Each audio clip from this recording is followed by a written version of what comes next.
Good afternoon, colleagues. Today's presentation is looking at assessment in our context and how students, teachers, and leadership deal with assessment here in our Happy Community High School Education Support Centre.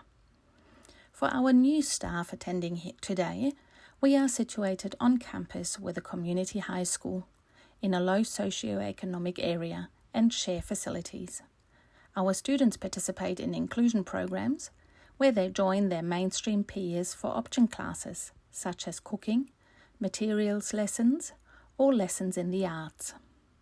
Assessment is a very big topic in education, and especially here in our Happy Community High School education support setting.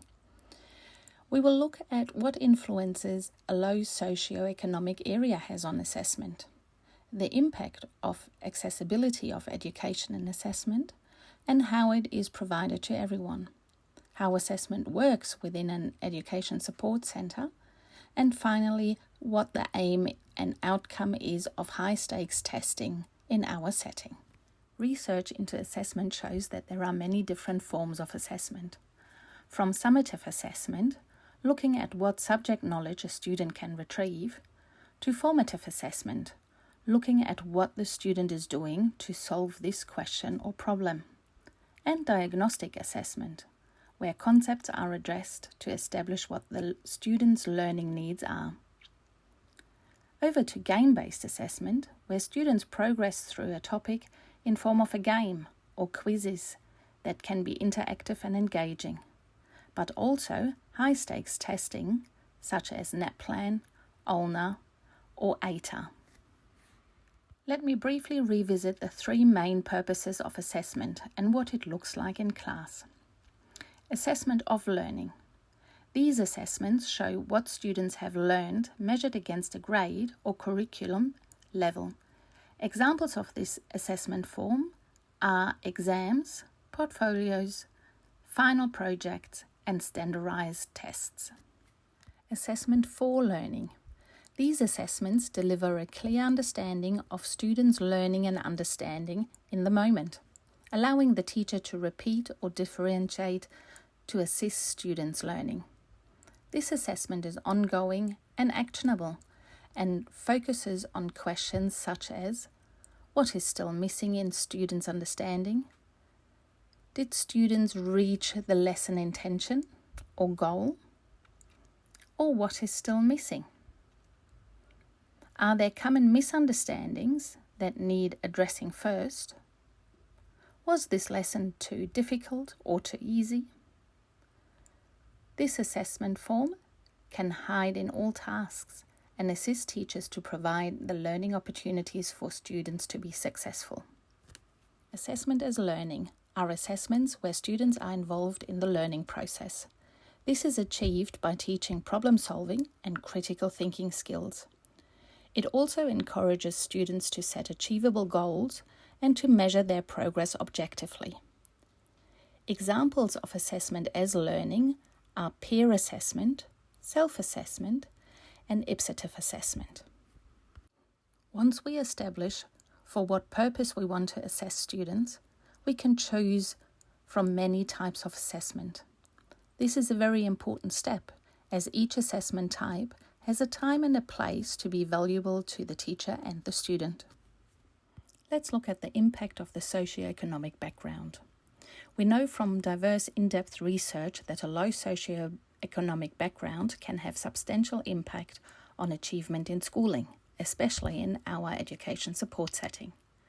Steinbroeker reports in the OECD presentation that the socioeconomic background has a far-reaching impact where students, for example, do not have consistent and reliable transportation to schools, which has an impact on school attendance. Additionally, students in a low social economic area often do not have access to resources needed for schooling, and schools in these areas do not always have the resourcing available to provide students to match their peers' resources in high socio-economic areas. Without the access to resources in schools and after-school hours, we find that students' exposure to certain areas is decreased or non-existent.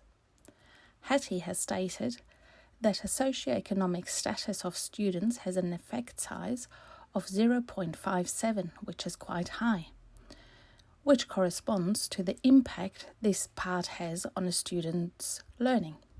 Comparing this to the effect size of 0.21, which is quite low, for the class size students are allocated.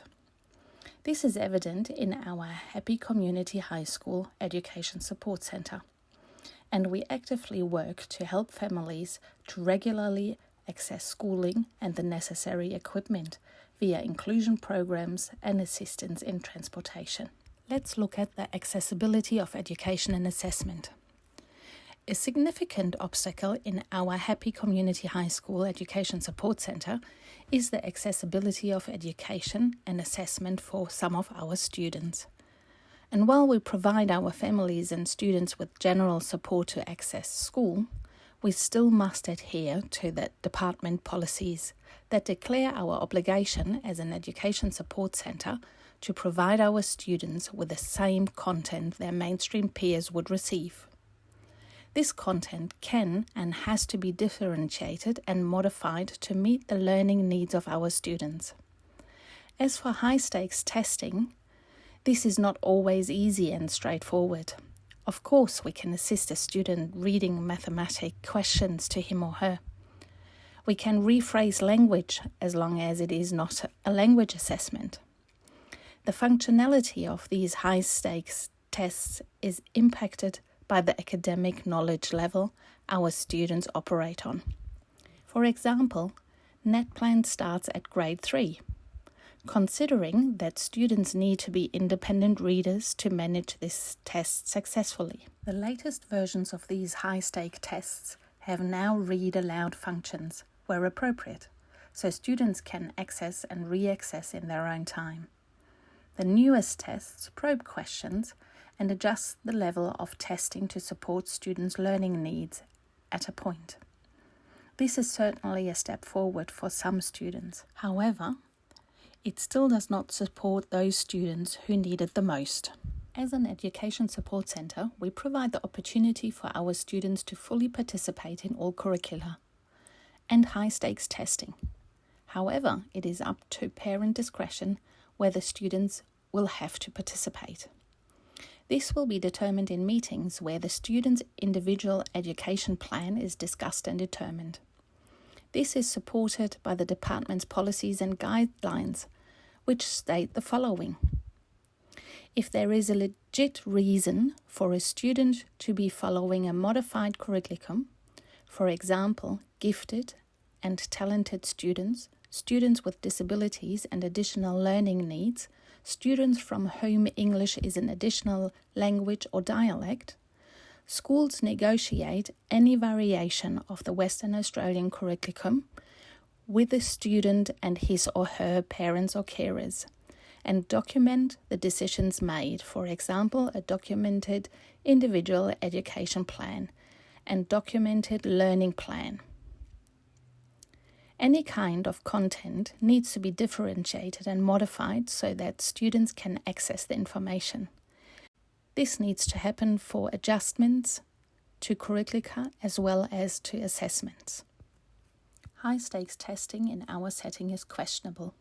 While we encourage parents to allow their children to participate in these tests, there is not always qualitative data that can be taken away from these tests.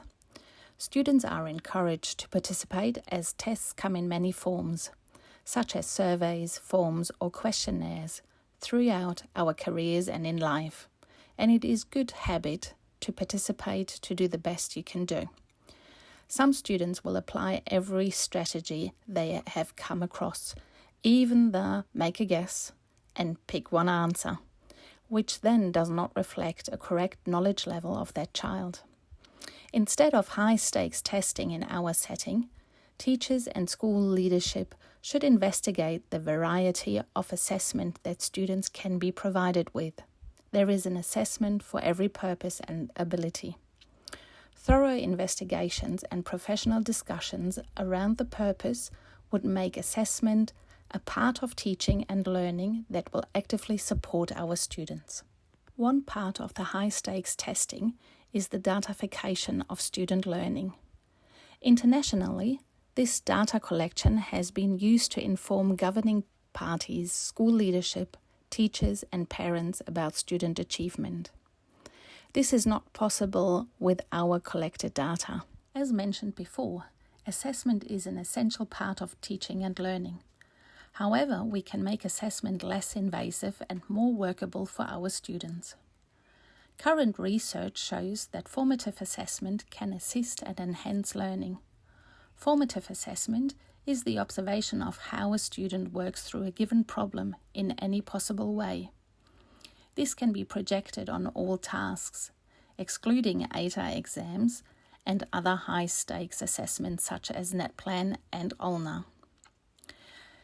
Jacobi et al. States valid arguments that students' achievement can be improved when timely and appropriate measures of formative assessment are used to inform about student learning.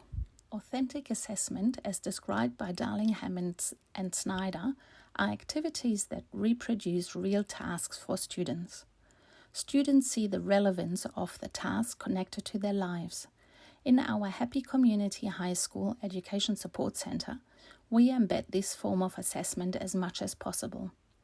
Examples are working through recipes in mathematics lessons, adjusting measurements to suit the number of people, and learning about different measurements by applying the recipe, converting measurements, adding or subtracting fractions, and working through the costs of this recipe by creating shopping lists with adequate amounts of items needed, the prices, and the total amount that this recipe will cost.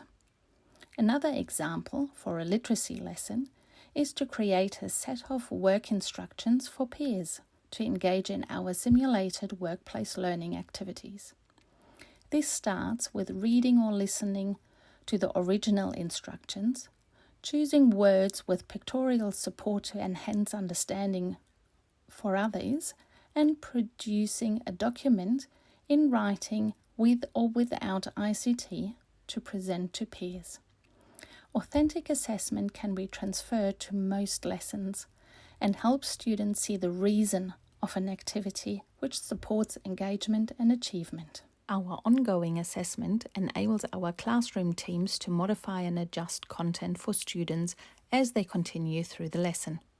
Intensive feedback from team members enables the teacher to make further modifications or allocate further learning around concepts to move through the topic. Feedback for the student while they are working on a problem or directly afterwards enables them to reflect and adjust their approaches. This provides students with additional opportunities to succeed and increase students' self-esteem and content confidence. This team approach to assessment provides us with ongoing evaluation of student learning and shows student growth even in the smallest amounts where high-stake tests cannot support our students. Learning in our school setting is a journey, and sometimes people can travel faster and sometimes they need more time. I hope today's presentation about assessment here at Happy Community High School Education Support Center has shed some light on our situation and provided you with valuable knowledge around this topic. Thank you for listening.